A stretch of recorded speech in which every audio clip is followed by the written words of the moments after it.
Ponakan semuanya. Ini mungkin kita sharing saja ya, bukan memberikan materi atau apa, tapi hanya sharing pengalaman bagaimana dunia pekerjaan itu. Nah, bagaimana karir kita nanti ke depan, gitu, misalnya ya. Jadi kalau untuk pilihan karir itu kan kita ada 3 ya, misalnya mau jadi pengusaha atau wira swasta misalnya, seperti Mami ini jadi pengusaha. Kemudian mau kerja di mana? Mau kerja di swasta ya, atau di perusahaan swasta misalnya. Atau yang terakhir mungkin mau jadi pegawai negeri. Jadi ada pilihan-pilihan itu untuk karir kita ke depannya. Jadi ini mungkin untuk lebih ke si Afid, ya Ajis, Ayu, Dehan, ya, dan Ocha ya, mungkin nanti akan melalui itu ya, akan memilih pekerjaan di mana. Jadi ini ada sedikit sharing aja dari Tante Rita, karena sebagai pegawai negeri sudah 20 tahun lebih ya, menjadi pegawai negeri. Nah, kemudian apa sih yang kita persiapkan untuk menjadi pegawai itu ya, baik pegawai swasta atau pegawai negeri, mungkin hampir sama saja ya, hampir sama saja persiapannya. Mungkin yang pertama sekali itu terkait jurusan kuliah. Kita tuh mau membidik kuliah di mana, atau mau membidik kerja di mana. Misalnya kalau mau kerja di keuangan ya, sektor keuangan misalnya. Kalau kita mau kerja di sektor keuangan, artinya kita harus ambil jurusan misalnya ekonomi, gitu ya. Ekonomi. Contohnya saya di BPK. Di BPK itu tahun 2021 tuh menerima jurusan misalnya pertama itu akuntansi ya, pasti ya, paling banyak itu akuntansi karena dia sebagai pemeriksa. Kemudian yang kedua ekonomi. Ya, studi pembangunan atau ekonomi itu sama seperti jurusannya Raihan sekarang tuh ekonomi. Kalau Mi dulu akuntansi jurusannya. Kemudian manajemen terus hukum. Nah, ini 4 jurusan ini tuh paling banyak diterima. Kalau akuntansi itu ada sekitar 200 lebih. Kalau yang manajemen ekonomi itu sekitar 50-an. Kemudian juga teknik informasi itu ada. Kemudian komunikasi ada, psikologi ada. Ya, itu jurusan-jurusan yang diterima di BPK kalau memang ingin bekerja di BPK. Mungkin kalau misalnya kerjanya di Kementerian Keuangan juga lebih kurang seperti itu jurusannya. Hukum satu lagi, hukum itu juga paling banyak diterima. Ya, itu di BPK. Jadi kita kalau misalnya mau kerja di mana nih, mau jadi pegawai negeri di mana? Jadi itulah jurusan-jurusan yang kita pilih gitu. Jadi jangan salah pilih jurusan. Hukum itu hukum pidana ada, hukum perdata ada. Dia judulnya cuma sarjana hukum seperti itu. Kan di hukum itu banyak ya jurusannya. Jadi itu dibidik jurusan-jurusan yang memang kita nanti ingin jadi pegawai ya. Beda kalau misalnya kita memang jadi pengusaha atau wira swasta, itu terserah kita ya. Tergantung kita maunya di mana. Itu kita sendiri yang mengatur. Tapi kalau misalnya jurusannya di swasta atau di pegawai negeri, itulah jurusan-jurusan yang akan diterima gitu ya. Nah, kemarin tuh ada di ponakan di rumah tetangga di kampung ya, Ayang. Jurusannya fisika. Fisika ini jurusan fisika murni ya, itu juga paling susah. Hanya yang menerima itu mungkin kayak di Batan. Kemudian lembaga atom nasional gitu ya. LIPI. Itu seperti itu. Itu susah gitu untuk menjadi pegawai, hanya tertentu. Tapi kalau kayak ekonomi ini di mana-mana itu ada. Ekonomi, hukum, di semua instansi ada. Kemudian teknik informasi itu semua instansi sekarang ada. Apalagi di zaman pandemi ini, teknik informasi itu sangat dibutuhkan sekali. Karena kita bekerja dari rumah ya, dari rumah pakai Zoom, pakai teknologi informasi semua yang digunakan. Nah, itu sangat dibutuhkan. Seperti Telkom sekarang ini, sampai sekarang kalau nggak salah mereka masih WFH itu, belum pernah masuk kantor. Jadi itu benar-benar teknik informasi yang digunakan di situ. Nah, itu ya jurusannya cocok, itu perlu sekali. Dari sekarang misalnya, soalnya ini baru kelas 1 SMA, itu udah dipikirkan nanti mau kerjain di mana, mau pilih jurusan apa. Ya mungkin sesuai dengan passion kita. Kan anak-anak sekarang, aku nggak mau jadi pegawai, mau jadi pengusaha. Tapi ketika udah lulus mau usaha apa, jadi bingung gitu kan. Nah, itu perlu dipikirkan sekali dari awal masuk SMA kelas 1 itu udah dipikirkan nanti mau jadi apa kita menjadi pengusaha, menjadi wira swasta, kerja sama orang, atau mau jadi pegawai negeri, itu perlu dipikirkan. Nah itu jadi ada ini ya, ada 3 hal. Yang pertama persiapan kita masuk, kemudian persiapan yang perlu disiapkan yang sebelum melamar, kemudian saat tes, kemudian saat jadi PNS gitu misalnya. Itu sharingnya. Jadi pertama tadi udah jurusan yang cocok.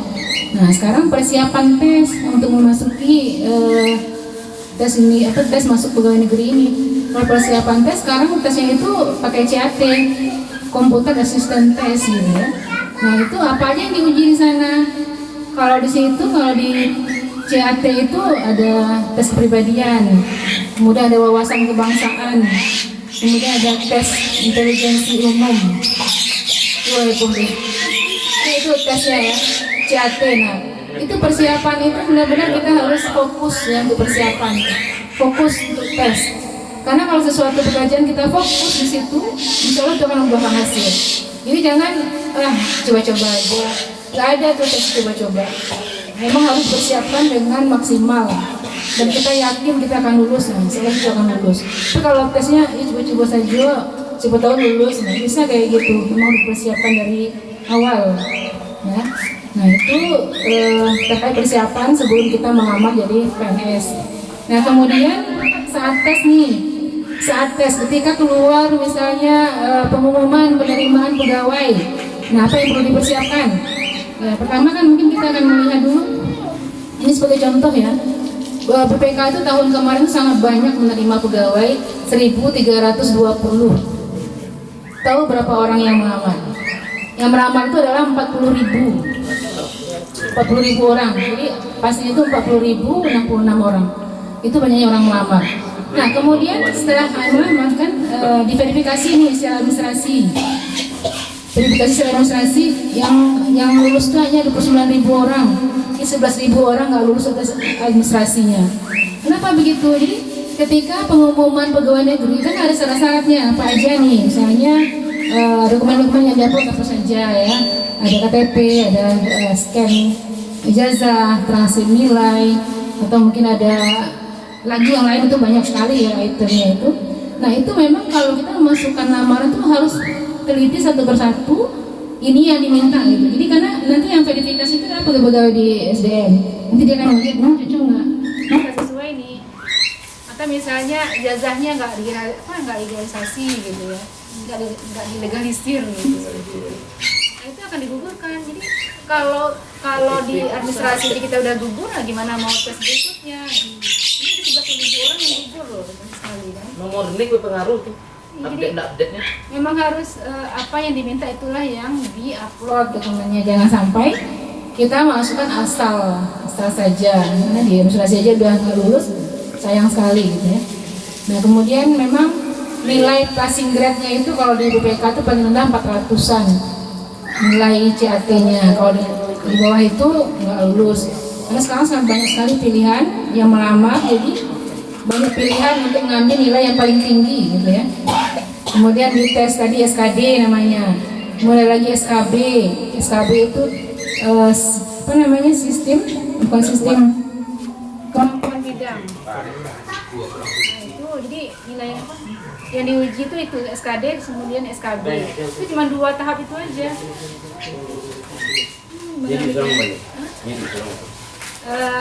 Kalau di SKB, kalau SKD-nya udah lulus, ya itu mungkin lulusnya sepertiga dari yang tes itu lulus SKD. Kemudian setelah itu tes lagi, tesnya SKB, kemampuan bidang. Nah di kemampuan bidang ini kita akan dites misalnya masalah komunikasi, diskusi kelompok, kepemimpinan. Karena itu langsung 2 hari tesnya pakai lembaga manajemen UI.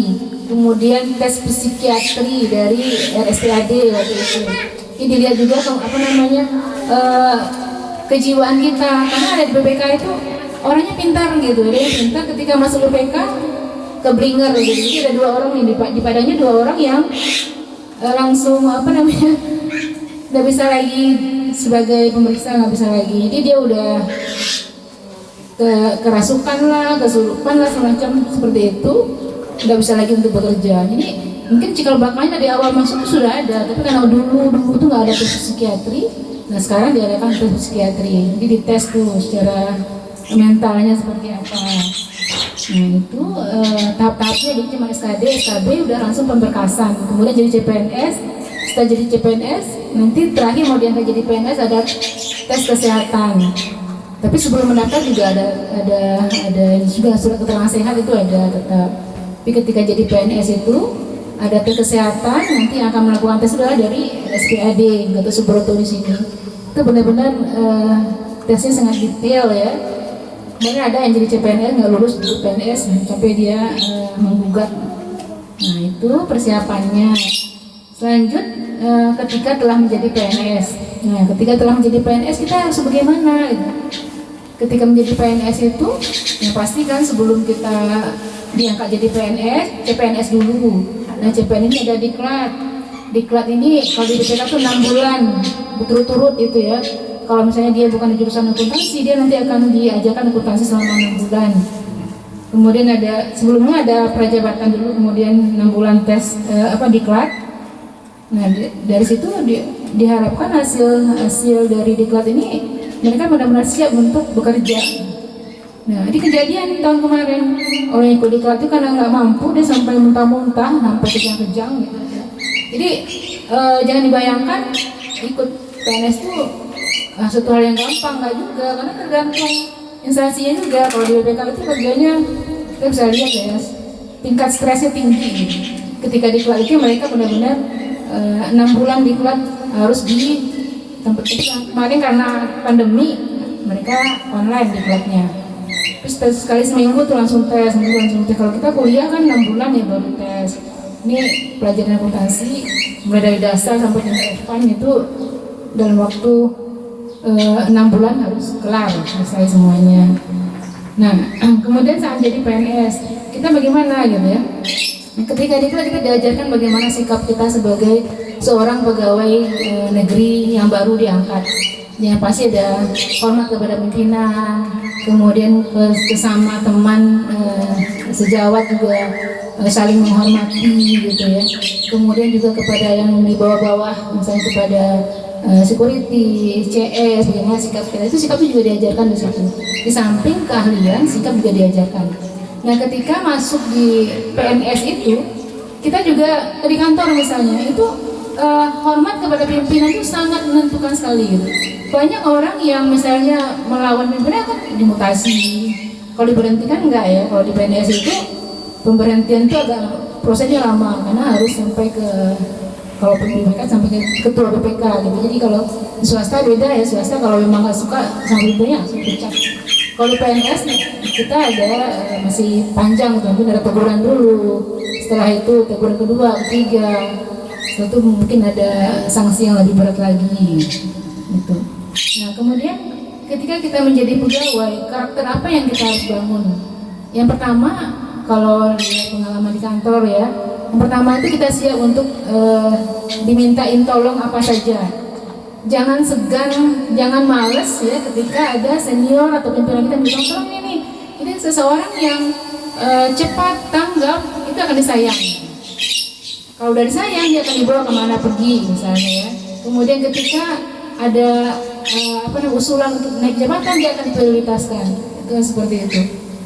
Kemarin tuh ada kejadian, ada contoh lah ya ketika ada PNS baru masuk tamat stan kebetulan. Nah itu tuh jadi diperebutkan oleh beberapa unit kerja. Saya kekurangan orang, saya mintanya Ridho, namanya Ridho aja gitu, Ridho ilahi. Semua unit kerja meminta dia. Itu kalau seseorang tuh benar-benar ketika dia dimintain tolong itu langsung cepat tanggap. Gitu ya. Jadi ketika dia masuk ada bentuk panitia penerimaan PNS, dia itu cepat kerjanya.